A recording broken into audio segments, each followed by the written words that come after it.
my booster for my COVID, and Oh, good job.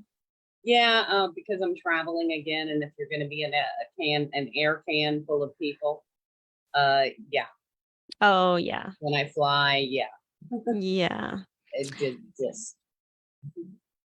Okay, well, we are live now. And just really quick, let me make sure I'm prepared. Um, Okay. Hey, everybody in ER Shred. I've got Sara O'Bannon here with me today to do the 5 questions interview. I love doing this. It's such a fun way for me to get to know each one of you on a more personal level.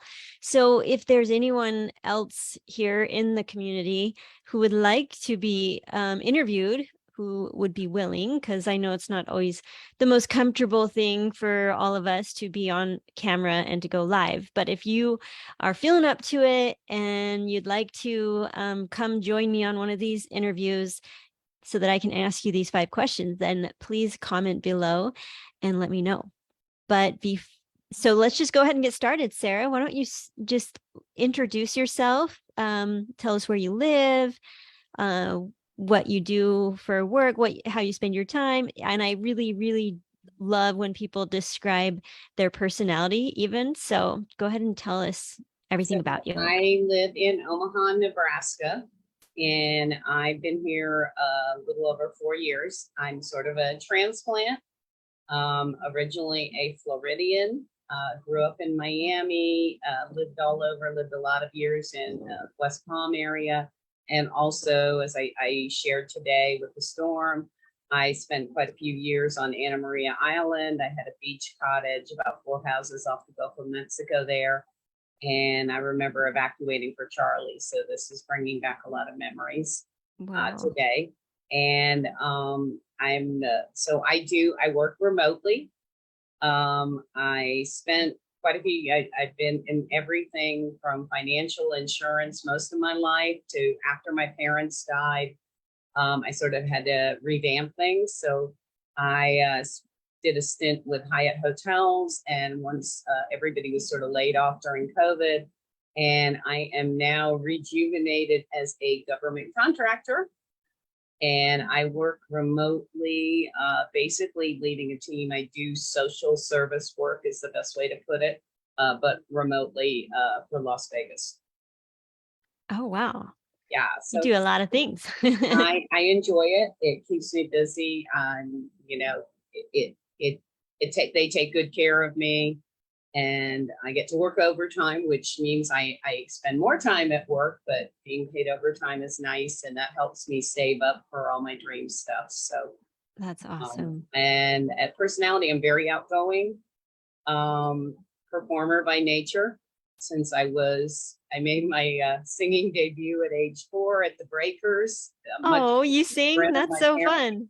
Yeah, yeah. I went up to the pianist and asked him if he knew Doa Deer, and the Breakers is a very elite hoity-toity hotel. Oh, And I just sort of serenaded. Next thing my parents look up, and there I am entertaining the whole lunch crowd. But yeah, yeah, that's so awesome. that's sort of my life. Yeah, that's so cool. So do you still sing? I haven't performed as much recently. I sang professionally. I also took some years off from insurance financial, where I taught voice. And I have one of my former students co-wrote the song Stronger for Kelly Clarkson. What doesn't kill Oh. you makes you stronger. And another one I had directed her in Elton John's Aida. Cassidy Pope won the voice. Oh, wow. That is amazing. I had So no idea. I mean, and I did directed, worked with musical theater, did taught musical theater, and I would be a substitute tap dance teacher too. So sort of Oh my do it all. gosh. You sure do. You do a lot of different things. That's really fun. So what And else are you passionate about right now I besides am health and passionate about walking. yes. I was it was actually something. So I'm in, biggest fact about me, I've been in recovery for years. And I had very long, like 17 years sober. I did relapse. I lost both of my parents 40 days apart in 2008, and I sort of fell apart, literally. I mean, everything is sort of a mess. But I will celebrate 12 years of sobriety next month again. So I'm on the Wow, second go round. amazing. So my sponsor, after my first year way back when, said, "Well, now you got to start walking." And I'm like, that's not in the AA Big Book. And I started walking around our lake, and I think it was Jane Fonda had a walking tape, and I listened to that. And then she said, "Well, we're going to do a race. Come do a race." And I didn't even know they started these things on time, but I did that race, and I sort of liked it. So I did another with her the next time she said she was going to do one. I came out and joined them on that one. And then she said, Miami Runners Clubs teaches race walking. It's actually a sport you want to come with. And so we started going to the track every Wednesday. They taught me how to race walk. And by the time the day before Hurricane Andrew hit in 1992, I won my first state championship on the track, and eventually had won every distance in Florida, was nationally ranked, got to train at the Olympic Training Center, got to do Penn relays, and was named a national junior women's coach. I got to Wow. lead the team against Canada in 1996. Oh my goodness. This is So I fun. made a comeback in 2007. I had gained weight again, lost it, and I won the Calle Ocho 5K. So Saturday I did my first 5K race in 15 years, which is huge Yeah. because in 2015 I had become disabled and was hobbling with a cane. So that, Oh, I know one of your questions is the biggest victory. That to me has been the biggest victory, but I can go oh. into more. Now, just over this weekend is your biggest victory. It sort of put the icing on the cake. It's like Yeah. the deal is sealed. I mean, I've been doing that, but I had that 5K in, and then I got set back with COVID long haul, and I still had that 5K goal that I had not hit 3 years ago. And it's like, I got to do this. And yeah, I wasn't really trained. I had some setbacks in training. You sort of go with the flow. So I know how to remedy that. I'm already signed up for another, because that's one thing is once you have a goal, then set a new goal. Yeah. And once you got one, you got to do it again. So Yeah. I'm back out training, and it takes a little bit longer to recover when you're a little older. I was just like, God, do the legs still have to hurt today? Yeah. And yeah. Yeah, well, good for you. What an inspiration you are. I love to see people remaining fit into their older years. Like it really does inspire me, and I just hope that I can continue to be that kind of example as well, like age is not going to stop us, Age is a number I think about. I mean, I'm traveling this weekend. I'm going to a rock concert. Yeah. It's not age is not it ages if some people dwell on it or think, oh my God, now I'm a senior citizen or I'm this. I just sort of, hey, I'm still the same person I was in my 30s. And as far as I'm concerned, 29 forever here in my mind. Yeah. And I just keep that attitude up, and I want to keep doing things within Yeah. my abilities, but I want to keep having new challenges, new fun, and I like to have fun.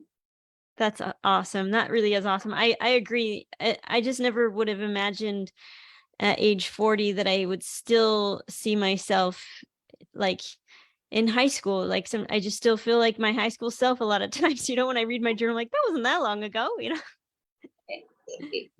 And well, my high school self, I wouldn't have wanted to be back to my high school self or my college self, because that self had very little self-worth Yeah. and had I had everything that happened, I couldn't own it. It was Yeah. everybody else. The world did this to me. This did this to me. Mhm. And recovery taught me to take responsibility and to own it. Yeah. You did it, you own it. And also that sense of honesty about my life. So I think I'd want to be, because I came into recovery at 28, I'd want to be that 28-year-old self going through Yeah. recovery. I wouldn't want to be any self before that self. Yeah, I agree. I definitely had I was the same way at high school. I blamed everybody. When I'm reading my journal, I'm like, "Oh my gosh, I blamed everybody for the way I was feeling." I had no idea that I just really had no guidance in that area around like my emotions and taking responsibility, all of that. So it is cool to go back and see how much I've changed and how much I understand now. But yeah, back then I definitely did feel like I was always venting in my journal, like, this person's so mean to me, and like just always just blaming everybody. Yeah, for sure. But that's really cool that you learned that early on in your life, because 29, that's pretty young still to Yeah. be, in that space of emotional maturity and understanding that you must take responsibility for like everything. The cat just jumped off. I guess Oh, that's enough of that. Yeah, it coming in also in recovery, everybody was way older than me, hard to relate, but I needed to be there. And, much as in 2010, I needed to be there again. And there's nothing more grateful in my life than that. Um, it's just, I mean, it's brought me to a new level of spirituality. It's brought me just so much. So mm. but keep on going. I'm all yours. Yeah, that's awesome. I love it. Well, now let's go step into the visualization aspect. I really love to hear people describe in really intricate detail of what they are working towards, visualizing for their future within the next 5 to 10 years. I just think it's such a fun thing to get to see that. I see what other people are envisioning for their life. So I want to hear how you describe that. Well, I definitely want a place of my own, like a house that I own. Um, Maybe a townhouse, but definitely a house that I own. I want some sort of yard. I want a patio. I want to be able to barbecue on that patio. I like to be able to grow things. Mhm. Maybe even have some sort of pool, or at least a pool within the community. Um, Not that I'm not a big, wide open spaces person. I like things being close, like things that are convenient to drive to. I've done the rural living thing. It didn't like having to drive 20 to 30 minutes just to get a bag of groceries. Yeah. So not for me. And as I know, also when I'm older, I've owned homes before. I know the upkeep. I know what I don't want to do and what I do want to do, and what I'm capable of. There's a lot of things, I'm very happily single, like not looking, so done with it. After my last relationship, just I'm over it. Um, you know, it was nice. It was nice. You were great looking, but yeah, not going there. And I like to be sort of queen of my world. I like to, I'm going to eat what I want to eat. I'm going to watch what I want to watch, go to what entertainment I want to do. And I don't want somebody else going, I don't want to do that. Don't need it. Yeah. And but I also want to travel. So nothing major. I think one of the things I've learned after losing my parents was how little I need in my life to be happy. Like there's so much excess, and there's been a lot of points in my life. I think my first time I learned stuff was Hurricane Andrew, because it flattened my neighborhood. Hmm. And although my home was one of the very few, the handful of homes still standing. I mean, our picture of my neighborhood's on the NOAA website. That's never a good thing. Yeah. But everything tore into it, and I lost like all my recordings. I learned what stuff was important. What was the stuff that I was most concerned about? What was the stuff I cared about most? And the other stuff was just stuff. And I learned it could be replaced. This can just be bought again. This is not a big deal. Your couch, I can buy a new couch. And I did, but that was a turning point. So when I had to downsize and move after my parents, I mean, I had a financial like ruin, and literally it was a friend. My rent was like going up 300 or 400 a month. My pay was not. A friend's like, you want a house sit for me in Tennessee? And I'm like, sure. And literally, if it didn't fit in my Toyota, the cats and the music instruments and the photos were first, and then whatever else I could fit in, and I left everything else behind. I left it all. And I mean, a lot of stuff that I would have loved to have had now, but it just was stuff. This is what I have. This is what I own in this car. I mean, that's the same way when we evacuated Charlie on the island. I told my son, this may be all we own after today, because we were supposed to be the bullseye hit then. And if it didn't fit in the car, it didn't go. That was just the way it was. And I said that, and the music instruments for me always came first, and the photos, everything else. And of course the animals, everything else is secondary. Yeah. And that's sort of my attitude on life. So I mean, I'd like a better car. I mean, my car's paid for, but I'd like a better car. So those are just like little things, but I want to travel more. I've been traveling more. I've already done 2 trips this year. I have 2 more trips planned for this year, and I might want to plan a third. So I like having that leeway to travel. And eventually my best friend and I, we want to go to Ireland and Italy, probably maybe 2024. So that's on the hopper. So I want to be able to do all that. Yeah. And enjoy those things, but still have a small home station. Now, I don't know where the home station is going to be yet. While I like Omaha, she's sort of pleading with me, Denver, Denver, Denver, which is where I'm going to go visit in October, get to see Kathy Martinez too. Awesome. But then there's the Florida pull. My friend Mark's, he's in Zephyr Hills, and I like that area. That's near, but then he's like having to evacuate today. So, and that's sort of making me rethink. There's always God moments, but this hurricane is sort of like, do you want to keep going through that almost every season? Because really, that is what we went through every year, where I'm going to have to go to a hotel or what, depending on my house. And do I want to go through that? That weather phenomena, much as I love Florida, is, it's a lot to think of. And I know what happens when you're out of town. I remember one year there was a storm coming. I was traveling, and you're like, I'm not there to board up the house. I'm not there to do all this stuff because I'm in Baltimore seeing a concert. What the heck? Yeah.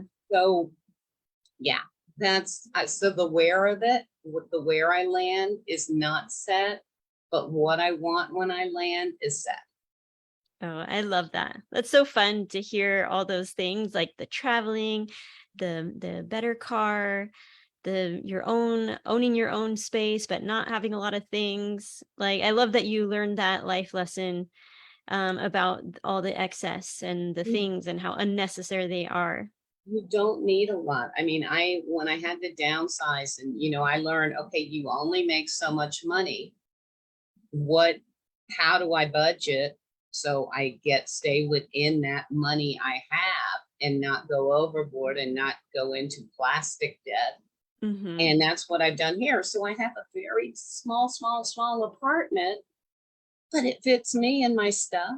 Yeah. And your animals, your cats. And my cat. Yeah. And she had a brother, but we had the 2 when I moved here. And yeah, it's just enough. Yeah. So, well, you told us a lot of the things that you have accomplished and that you're proud of. Are there any other things you'd like to add to that? Yeah, I mean, do I have regrets? And I mean, are there things in my life that I wish would be better? Yeah, usually those are regarding people. I can't control people. Unfortunately. Yeah, I mean, and you rarely hear me mention my son. I love my son. He's wonderful. He does very good work. But he's sort of gone off the gaga land in certain areas, and not just me. He sort of cut off most of the family. So I don't know, I could have a grandchild and I don't know. Mm, Just he's just sort of done that, and that's his own little deal. I mean, it is very cruel and mean, especially certain holidays like Mother's Day. It's just literally, I have to say, it's okay to be angry and sad that he's being a jerk. It's mm-hmm. okay. Yeah. But I don't let it rule my life. If he asked me, called me, asked me for help, or I'd be there in a heartbeat for the kid. Yeah. But I wish I had that when I see other people's with families, and being an only child and having older parents, which meant older relatives. There's very few family ties I have. So I have a pair of cousins in New York City, which is where I was born. And then I have a bunch of cousins in Dallas, which hopefully I'll get to see when I go to NYKO in January. Mm-hmm. And that's pretty much it. That's like all my relatives, in a nut basket. There they are. Mm, So I look at people with families. I say, if you've got family, cherish it, because really you don't know what you have. And I mean, my parents were just the bestest, and so I mean, I had great time with them, great life. They were awesome, and no regrets there. mm, that's awesome. Well, I think the beauty of our community is that we can find a family that we're not necessarily tied to with blood, but it does feel you kind of do have this sense of family that sometimes you don't even necessarily get that within your own like bloodline, because it's just, I think that it's just not always the case. I feel like definitely there are parts of the family, Sean's side and my side, where there's just absolutely no contact, and it's not like what we would choose, but it is that way sometimes. Some personalities just don't mesh, and you just kind of start to drift apart. But it is nice to know that you can find community and connection and family like relationships, even if you're not necessarily related Yeah. through blood, so I do Friends, love that. friends are my lifeblood.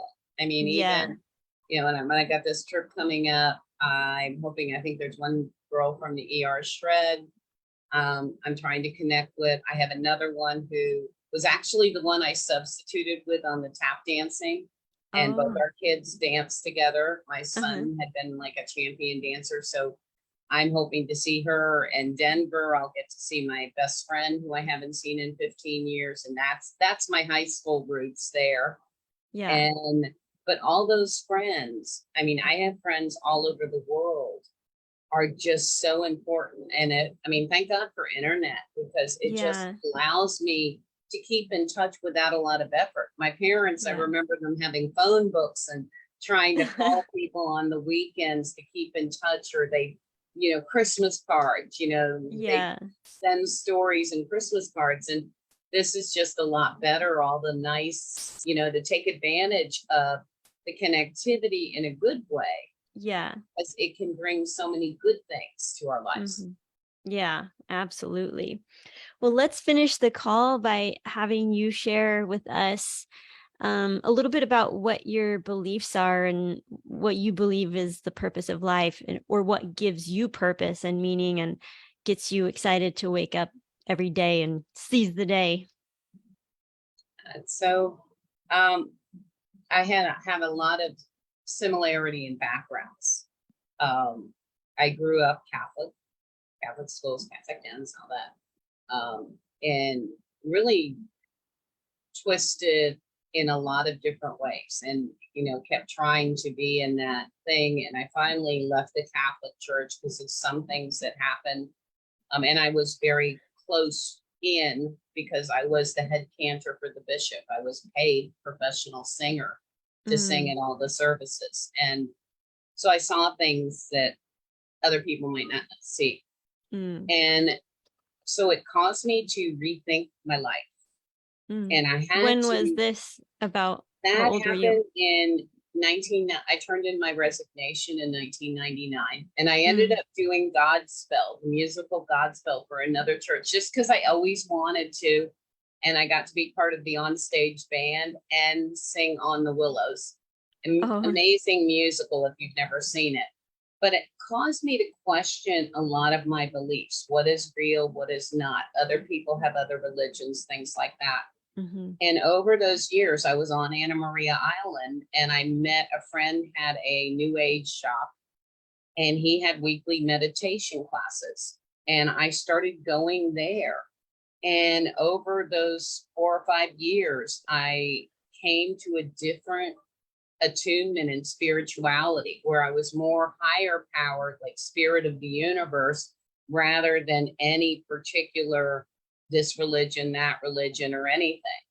Mhm. And it also made me see my purpose because he did a lot of past life regression and, Mm. says, I've been back to the days of Avalon. I used to work with horses and teaching young ladies mystic ways, and that teaching and that helping aspect was a part of my life, all in my past life roots. Mm. So to me, that's sort of where I'm at, Mhm. helping, sharing. I mean, although I have a day job where I help people, being able to share with people, whether it be walking, whether it be I can help you with your training schedule, whether it be your health, whether it be your attitude in life, Mhm. because you're depressed or you're the way you're seeing things, you need to maybe put on. I like they have a book in AA called a New Pair of Glasses, and it's about putting on new glasses and how we see the world. Mm. If I can help others to do that, Yeah. that is probably my burn and my zest for life. Mm. Is can I make your day better? Can I make you smile? Are you having a rough day?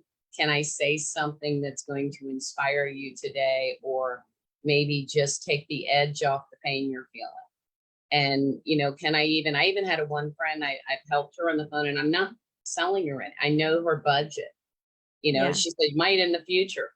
But I helped her retool. I said, look, you're eating inflammatory foods. And I went through what we ate and like developed a food plan just for her. Not really totally shred, but a little shred base, Yeah. but something she could work with just because, I'm not making her money off her. I'm not Yeah. doing anything just to help her Yeah. achieve her best self. Mhm. I and love and that. I and that to me, that's what makes me burn. So as far as spirituality, I ask, and sometimes I call it talking to the sky. I, Mhm. I talk to my parents that way. Yeah. And I that's just sort of me. You'll never catch me in church.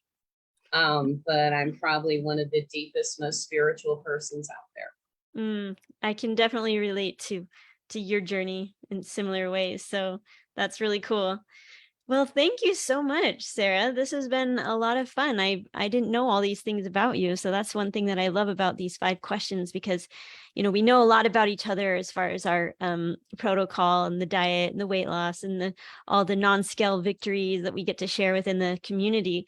So it's fun to take some time to dive a little deeper into the personal life of each of our community members. So thank you, Sarah, for being willing to do this and for allowing us to get to know you on a deeper level. And thank you for asking me. You have a wonderful day. You too. Have fun on your the concert. That sounds awesome.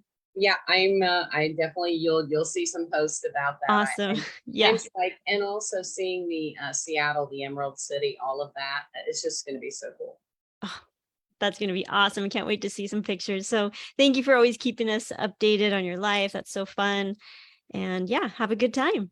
You too. Take care. Okay, see you soon. Bye.